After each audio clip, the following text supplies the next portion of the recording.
Welcome back. Welcome back. Welcome. Michael, Ina, and Ryan. And there's a topic we want to talk about today. And actually it came about because Ryan was talking to some friends.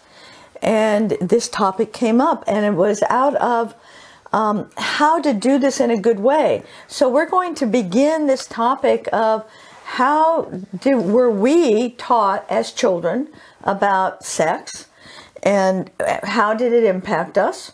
And this, we're going to do a part 1 and part 2, and then what would we do different? You know, and I do have a child. He's now 47 years old, so I did have personal experience of raising my son, and the first time walking in on him was self-pleasuring. Mm. But I want to, I'll go ahead and start and with our personal.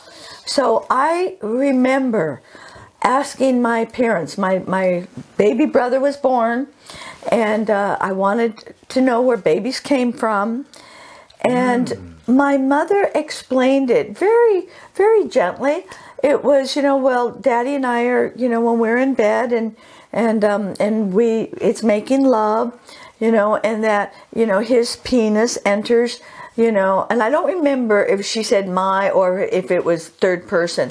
The penis enters the vagina, like I know what a penis and a vagina is. Enters the vagina, and and so all I remember is there's no way. It has to be when they're asleep. When they're sleeping, it happens by accident that happens. That's so. Even though I was asking a simple question, my mother gave me too much information. And that's a big thing. Don't give more information than what the child asks, and be sure you know what they're asking, because I certainly didn't need the answer she gave me. It made no sense. And of course, with maturity, I learned. How old were you? I was probably about 9 years. I don't know. It was we hadn't moved away from Burbank to Newport Beach yet in Southern California. So first, second, third grade. It was in that time frame. Nice. Second or third grade. Yeah. Mm-hmm. Okay. I'll go. So that's an interesting subject for me. At age, I got introduced to sex at age 5 when I was exploring with another, same age girl who was trying to teach me how to play house, right? And it was like, put your thing in my thing, right? And so at age 5, that's like, what are we doing, right? I don't understand how she even knew that, right? Mm-hmm. So the impact of that was actually profound. At age 5, I would say that I did not have on board what I needed to process that situation. And because there was such, I think her dad knocked on the door and was like, what's going on in there? And so it just brought a bunch of shame, and I'm doing something wrong, and but it felt good, right? There was a sensual feeling of skin on skin touching, and it just felt good, but then it was wrong, right? So it was all collapsed together. And so what ended up happening was my sexual exploration kind of started there. Like, I needed to know more about this energy. But at the same time, I had to do it in private. I had to do it secretly because it was there's so much, it's bad. It's bad. You're not supposed to be doing that. So I never asked my parents, and they never said anything, And so the impact of that was pretty profound. Like, over the years, I developed a pretty intense fixation on sex to the point of addiction. And it was all underground. It was all secret, And it's just like, it really kind of destroyed a lot of that for me. I, at some point, realized I needed to come out of that darkness, and I started to explore back into myself. And it took a few years to dissect the darkness of what I had been doing out from the very healthy sex that actually is natural for us. So where did you start exploring, and where did you first start seeking information for the knowledge of sex and what it even was? So for me was the instant I had that pleasure, I was like, that's very interesting. So it was about finding that pleasure again. So one of the things I started doing was climbing the jungle gym. and I'd get to the top, and by the time I got to the top, there's just an energy coursing through my veins, and I'm sitting there climbing in place, and I probably look goofy, but but you also think no one can see I you. came down, and I was just so happy, and I was finding, and I went and played, and just, at that time, kids don't understand what that is at that age, and Just feels good. It just feels good. You really don't. It really just feels good. Yeah. And I didn't have what it took on board to ask, and I just looking back, I would really love to have had some instruction, some proper instruction. from your like parents. I could have really brought this powerful energy into my life and beauty, and it didn't happen that way. Yeah, from your parents. From my parents. Yeah. because Or some kind of adult. Because we weren't blessed with internet either. Not that it's a double-edged sword. Yes, which we didn't have that. Oh, right, looking up information. Right, where, kids secretly probably have access to. Just from our experiences, that also was a whole other part that wasn't even in our world. Yeah.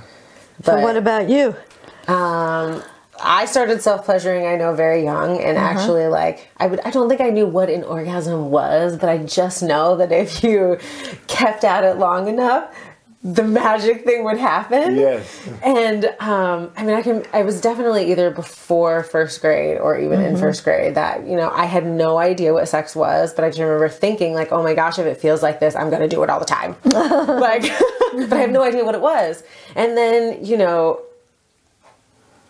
must have been, for my first boyfriend, I don't think my mom had a conversation with me about sex per se, as much as it was about, if you're going to be sexually active, maybe let's get you on the pill, or, it was I'm just going to make a doctor's appointment for you. Then we're going to get you on birth control, which really there was still no education there. But when I think about what my first sexual experience was, now granted, I was an eager kid. So I was oh my gosh, so pumped that this was going to happen like that. And, but as far as what to expect, if it was going to hurt. Honestly, I didn't even know anything about my parts. What was what? Right. It was probably in my 20s before I realized you don't pee out of your clitoris. Okay, hang on. What's in there? Before I actually looked and explored. And right. I didn't know what places of me could even have pleasure or that I could,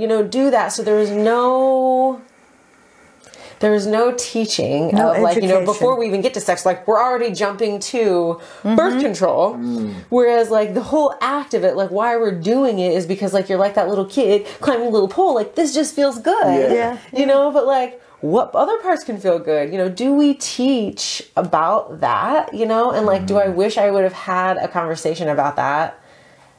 How would I have asked if I were, so young, old, listening, whether you're a child, ooh, so it's tingly, what do I do? Look how fast we go from, I asked a simple question and there's no way that I would do that consciously. I'd have to be sound asleep, to, birth control.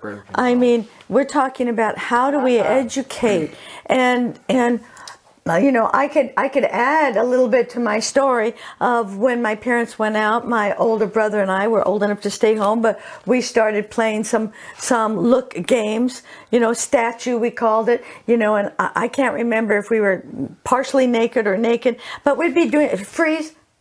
And then we had to freeze, and then the other person got to look at you. And then playing doctor, and I played doctor with my older brother until one day I just knew it wasn't right. And not that we were doing anything, there was no genital, it was just what we were doing. And I said, I don't want to do this anymore. And he went, why? This is fun. I like doing it. He was pressuring me. And I just said, well, the trump card, I'm going to tell Mom. I'm going to tell Mom. No, don't tell Mom. Don't tell Mom. And I said, okay, I won't tell Mom, but I don't want to do this. Something new from maybe another lifetime, something new that I did not want to do it. But from that point, I actually started having, I could call them nightmares, dreams, in which it was a motorcycle club, and I had to be initiated. And so I started having sex initiation dreams as a result of that kind of exploration. I'm not saying it's good or bad. It's just what it is, and then it's what we each do with it. So what I'd like to share is this is like part one, okay? And then I want to move into, when we go into part two, for us to talk about, like, okay, there are books out there. There are ways to educate, in a good way. Past experiences, what did we learn? What would we do? Right, what would we do different? Yeah. And what did I do with my son? So thank you, everyone. I hope we have you on the edge of your seat. And be sure and tell your friends. We enjoy sharing this knowledge, and we would love for more and more people to hear about it. And YouTube, have a YouTube channel, and, it's out there. It's out there. So next week, you got to listen in for part two. Thanks, guys.